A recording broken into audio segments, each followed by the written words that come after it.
ఎన్టీఆర్ కథానాయకుడు public talk అన్నగారే మళ్ళీ వచ్చినట్లుంది. సంక్రాంతి వస్తే అసలు సీసలు సినిమా సందడి మొదలైనట్టే.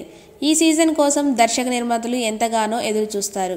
దీనికి కారణం సంక్రాంతి సీజన్లో బాక్సాఫీస్ ఫైట్ చాలా ఇంట్రెస్టింగ్గా ఉంటుంది. ఈ సీజన్లో విడుదలైన సినిమాలకు హిట్ టాక్ వస్తే కలెక్షన్లు కుమ్మేయచ్చు.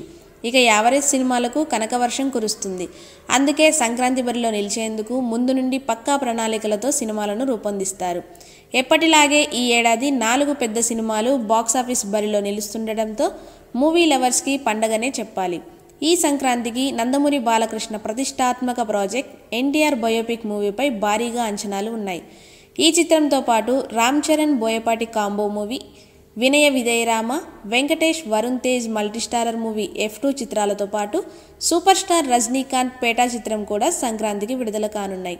ఎన్టీఆర్ బయోపిక్ చిత్రాన్ని 2 పార్టులుగా విడుదల చేస్తుండగా తొలి భాగం ఎన్టీఆర్ కథానాయకుడు జనవరి 9న విడుదల కానుండగా పేటా జనవరి 10న, వినయ విధేయరామ జనవరి 11న, F2 జనవరి 12న విడుదల కానున్నాయి.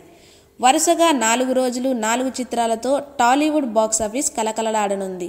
అయితే ఈ 4 చిత్రాల్లోనూ ఎన్టీఆర్ బయోపిక్ మూవీ కథానాయకుడు చిత్రం కోసం సినీ రాజకీయ వర్గాల్లో అమితాసక్తి ఉంది. ఇందులో ఎన్టీఆర్ని ఎలా చూపించబోతున్నారనే కుతూహలం ప్రేక్షకుల్లో కూడా ఉంది. దీనికి తగ్గట్లు బాలకృష్ణ సంక్రాంతి ట్రాక్ రికార్డ్ కూడా బాక్సాఫీస్ను షేక్ చేసేదిగా ఉండడంతో ఈ సినిమాపై విపరీతమైన అంచనాలు ఏర్పడ్డాయి. 2016 సంక్రాంతికి డిక్టేటర్గా ప్రేక్షకుల ముందుకు వచ్చాడు. ఆ తర్వాత 2017లో గౌతమిపుత్ర శాతకర్ణి అంటూ 100వ చిత్రంతో బాక్సాఫీస్ని షేక్ చేసేశాడు.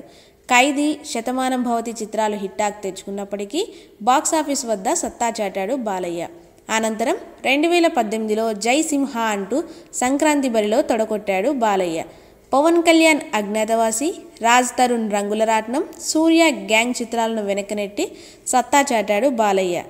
ఈసారి కూడా అదే రిపీట్ చేయబోతున్నాడని కథానాయకుడి టాక్ చూస్తే అర్థమవుతుంది.